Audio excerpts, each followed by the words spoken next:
अस्सलाम वालेकुम।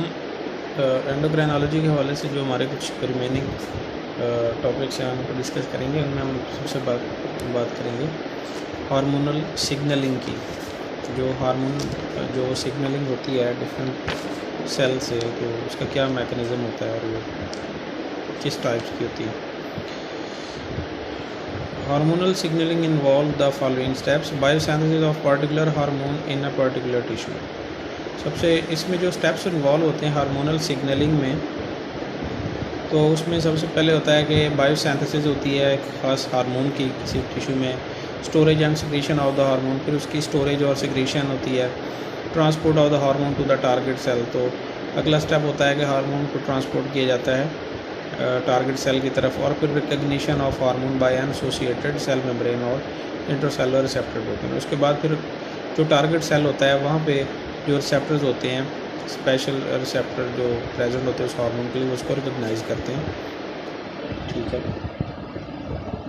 और फिर आगे से जो टारगेट सेल है वो फिर आगे से उसका सेल्स और टिश्यू सारे में उसका रिस्पॉन्स जो है वो देते हैं। तो जो सिग्नलिंग है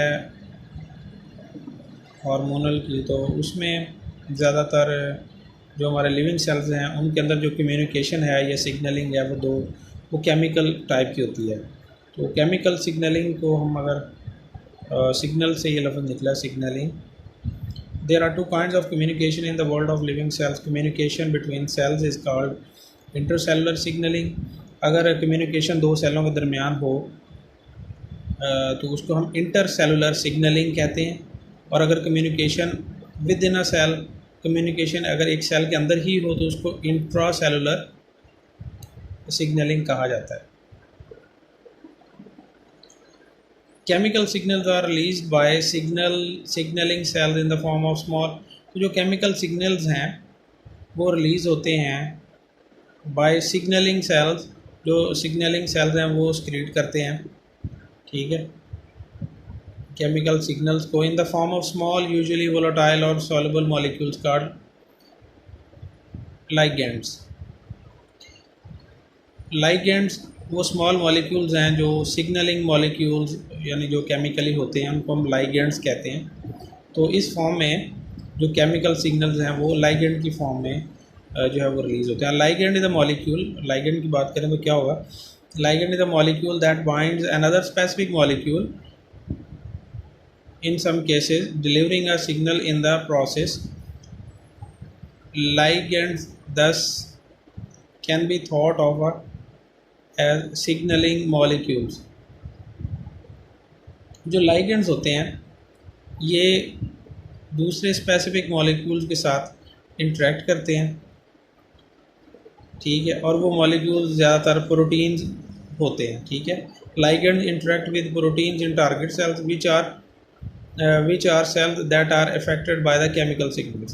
तो लाइगेंड जो है वो फाइनली जो है प्रोटीन्स के साथ इंटरेक्ट करते हैं जो कि फिर उन केमिकल सिग्नल के इफेक्टर होते हैं, यानी जिन पे टारगेट सेल पर उनका इफेक्ट होता है। This proteins are also called receptor. तो लाइगेंड्स जिन जो केमिकल्स हैं वो जिन जाके जहाँ पे वो लगेंगे, यानी जो केमिकल सिग्नल्स हैं वो लाइगेंड की फॉर्म में होंगे और लाइगेंड जाकर उन प्रोटीन्स पे लगेंगे, तो वो प्रोटीन बेसिकली रिसेप्टर्स ही होती हैं।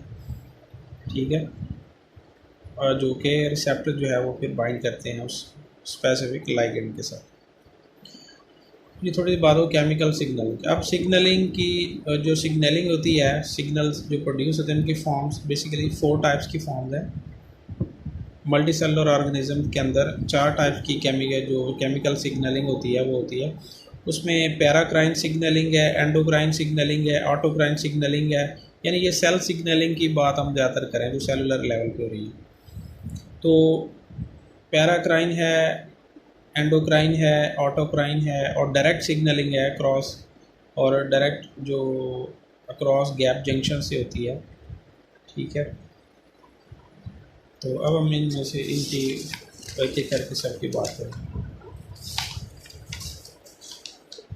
तो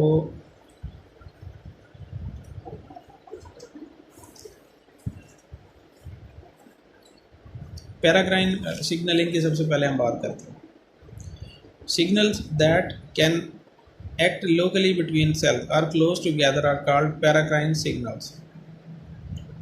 ठीक है, तो पैराक्राइन सिग्नल जो है बेसिकली इसमें जो सिग्नलिंग सेल है और टारगेट सेल है दोनों बहुत करीब होते हैं और एक दूसरे के बहुत करीब होते हैं, और डिफ्यूजन के थ्रू एक्स्ट्रा सेलर जो मैट्रिक्स दोनों सेलों के दरमियान में होगा, ठीक है, वहाँ से डिफ्यूजन के थ्रू जो है वो सिग्नल जो है ना वो एक सेल से दूसरे सेल में जाते हैं। यानी एक सिग्नलिंग सेल होगा जो सिग्नल प्रोड्यूस करेगा, केमिकल प्रोड्यूस करेगा लाइगेंड के फॉर्म में, वो जाके टारगेट सेल के ऊपर जो प्रोटीन्स होंगी वहाँ पे जाके वो अटैच होंगे, ठीक है, जो रिसेप्टर्स है वहाँ पे, फिर टारगेट सेल जो अपना रिस्पॉन्ड करेगा।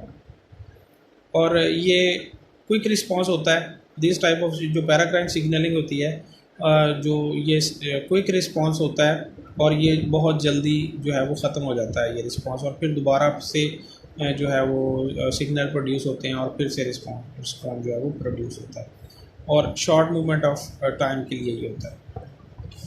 अदर दूसरी हम बात करें सिग्नलिंग की अदर टाइप की, वो है एंडोक्राइन सिग्नलिंग।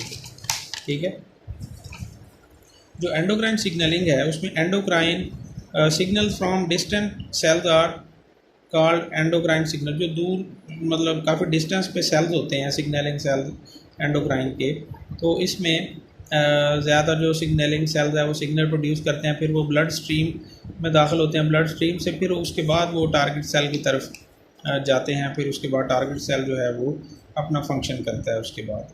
ठीक है, और ये slower type of response produce करते हैं एंडोक्राइन सिग्नल्स जो होते हैं ना। ठीक है, और signals from distant cells are called endocrine signals and they originate from endocrine cells। endocrine cells से निकलते हैं। in the body many endocrine cells are located in endocrine glands such as thyroid gland and hypothalamus and pituitary gland। तो यहाँ पे endocrine glands ज़्यादातर endocrine cells मौजूद होते हैं।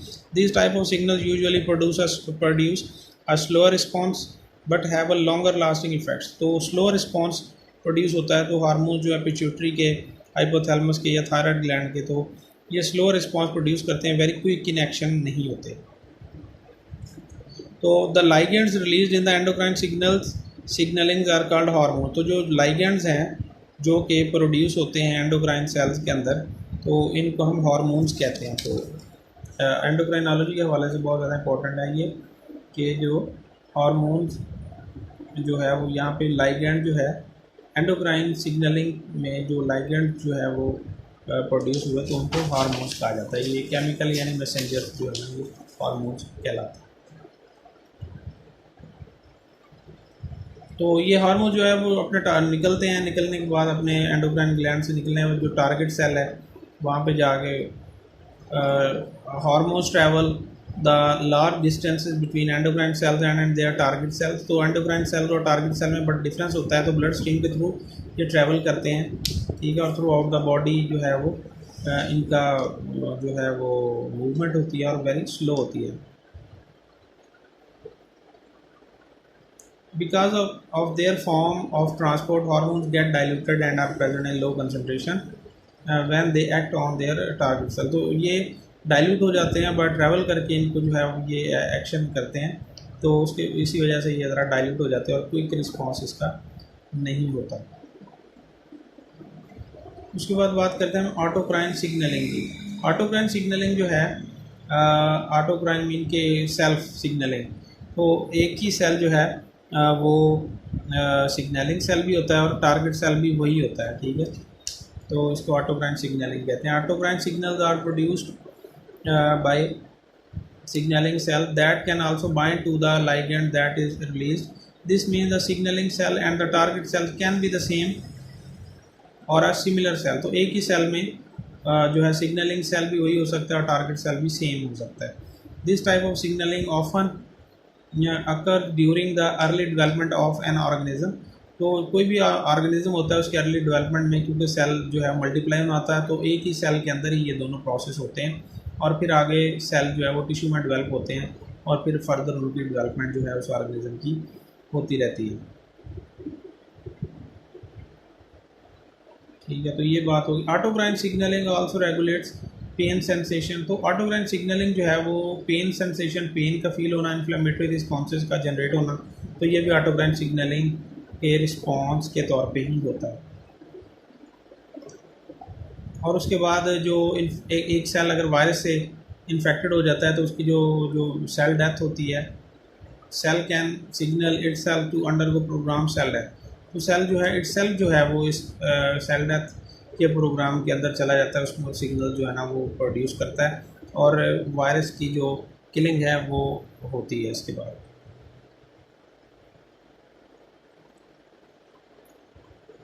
बाद हम बात करते हैं direct signalling across gap junction. Gap junctions in animals and in plants are connections between the animals में या और plants के अंदर ये कनेक्शन होते हैं between the plasma membrane of neighbouring cell, जो साथ वाला सेल है उसकी जो प्लाज्मा मेम्ब्रेन है उसके साथ जो है वो गैप जंक्शंस होते हैं। The water field channels allow small signalling molecules, तो ये जो कनेक्शंस होते हैं ये अलाउ करते हैं कि small signalling molecules called intracellular mediators to diffuse between two cell, तो दो सेलों के अंदर जो इंट्रासेलुलर मीडिएटर्स जो का काम करते हैं ये चैनल्स, और यहाँ से डिफ्यूजन के थ्रू जो है दोनों सेल्स के अंदर जो है वो चेंज ऑफ सिग्नल्स जो है या सिक्रीशंस का जो है वो प्रोसेस होता है। Small molecule such as calcium are able to move between cell, तो कैल्शियम आइंस जो है वो बहुत स्मॉल होते हैं तो ये मूव कर सकते हैं सेल के दूसरे सेल में, but the large molecule like protein and DNA can not fit through the channel, तो ये चैनल जो बने होते हैं प्लाज्मा मेम्ब्रेन के अंदर एक सेल से यानी दूसरे सेल में जाने के लिए, तो इसमें large molecule for example DNA जो है वो इन लार्ज चैनल से डिफ्यूज़ नहीं हो सकती है, नहीं जा सकती।